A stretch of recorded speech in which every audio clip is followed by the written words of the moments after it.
Hey guys, I just spent the last couple of days listening to a Joe Rogan podcast, and he interviews a guy called Maajid Nawaz. So this was podcast number 1780.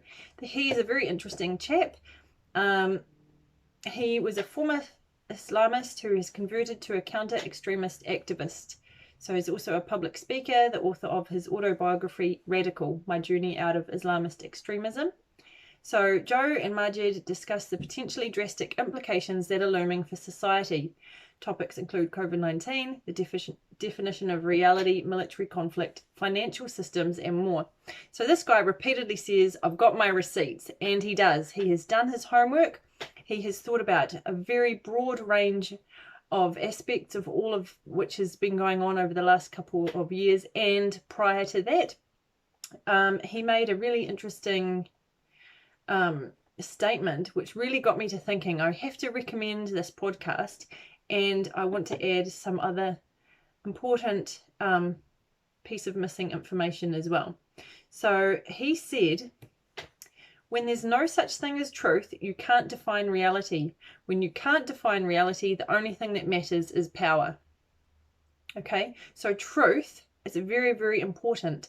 And I feel like, I'm going to make a big racial statement right now. I feel like Kiwis are very lazy.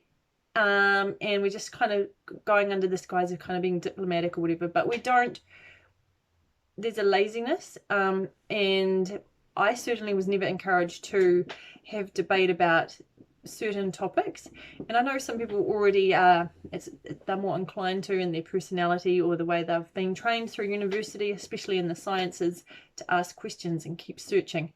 But this has kind of been a new thing for me as an adult, and it's very, very important, because we don't decide what's true. Truth is truth. So when people say, oh, that's cool, you're a Christian or you're a Muslim or you're whatever, like, you know, whatever floats your boat, like, that's actually just really lazy. Because if someone's religion, if the Christian's leader, Jesus Christ, is saying, I am the way, the truth, and the life, no one comes to the Father but through me, that's not something that he's saying, oh, you can debate about that, or you can choose whatever. He's making a claim about himself.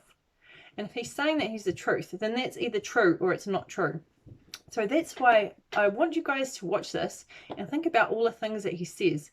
Now, what's the point of knowing all of this? Because we already know, lots of us know, that there's an agenda going on. And I put it to you that there's no other explanation at this point. It is clearly against humanity.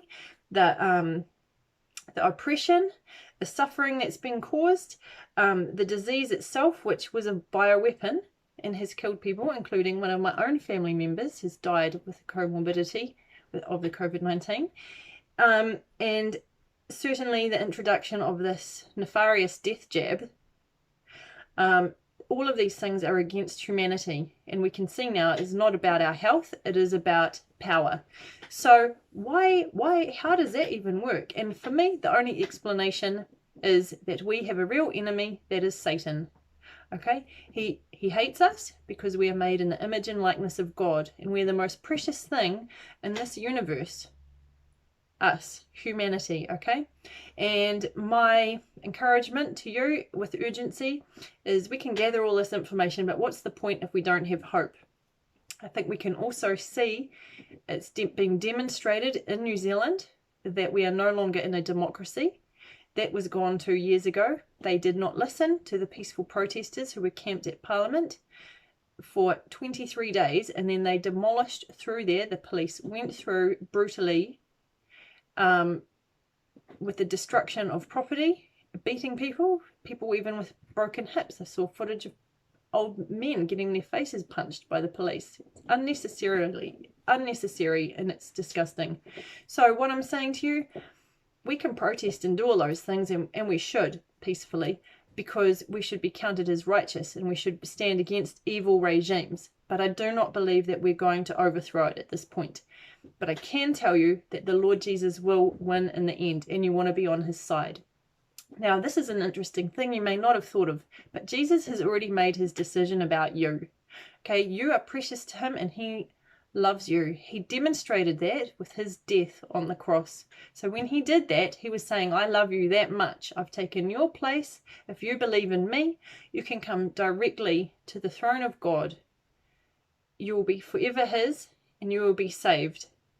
That is his promise to you. So he's already demonstrated his love for you. He wants you. Okay? So you have to make your decision about him. Is that true? So I'm not here to convince you anymore.